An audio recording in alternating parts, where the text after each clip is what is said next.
Сентябрьдә Дәүләт Думасына депутатлар сайлауда тикшерү изоляторларындагы гражданнарда тавыш бирүдә катнаша ала. Республика иҗтимагый палатасында сайлаулар вакытында әлеге гражданнарның хукукларын үтәү турында сүз барды.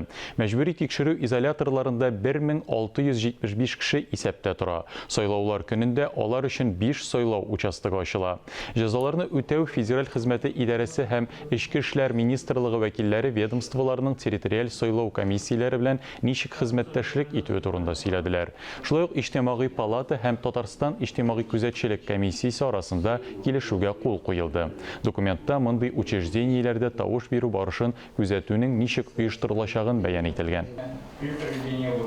Бу килешү безнең иң беренче кешенең сайлау хукукын төрле оешмаларда, төрле урыннарда